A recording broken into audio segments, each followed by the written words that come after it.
महाभारत 18 पुस्तकों में विभाजित है, जिन्हें पर्व कहा जाता है।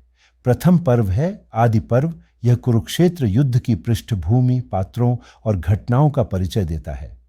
सभा पर्व में दरबार का जीवन, युधिष्ठिर के राजसूय यज्ञ, पासे के खेल और अंततः पांडवों के निर्वासन का वर्णन किया गया है। वन पर्व पांडवों के जंगल में 12 साल के निर्वासन और उस दौरान उनके साहसिक कारनामों का वर्णन करता है।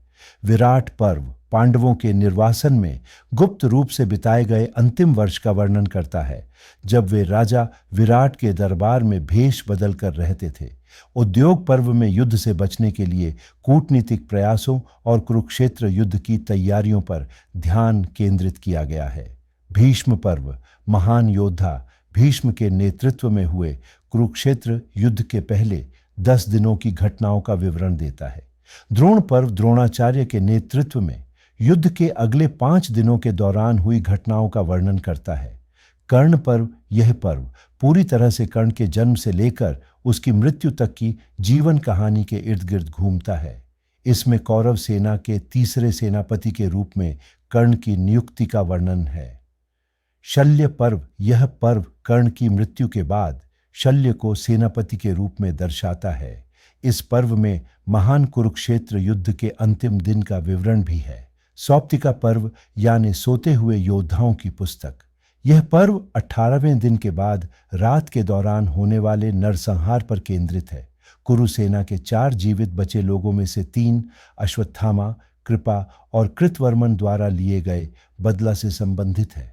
स्त्री पर्व युद्ध के बाद के परिणामों को चित्रित करता है, जिसमें उन महिलाओं के विलाप भी शामिल हैं जिन्होंने अपने प्रियजनों को खो दिया है।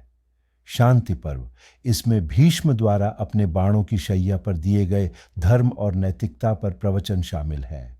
अनुशासन पर्व यह भीष्म द्वारा शांति पर्व में शुरू की गई बातों को जारी रखते हुए युधिष्ठिर को अंतिम निर्देश देने से संबंधित है। अश्वमेधिक पर्व युधिष्ठिर द्वारा किए गए अश्वमेध यज्ञ का वर्णन करता है। आश्रमवासिक पर्व में अश्वमेध यज्ञ के बाद पांडवों के जंगल में चले जाने का विवरण है। मौसल पर्व इसमें कुरुक्षेत्र युद्ध के बाद कृष्ण की मृत्यु का विवरण है। यह पर्व यादवों के बीच आपसी कलह का वर्णन करता है, जिससे उनका विनाश हुआ। महाप्रस्थानिका पर्व हिमालय की ओर पांडवों की यात्रा और दुनिया से उनके अंतिम प्रस्थान को चित्रित करता है।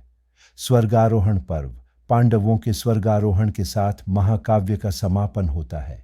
ये सब पर्व सामूहिक रूप से महाभारत की विशाल और समृद्ध कथा बनाते हैं।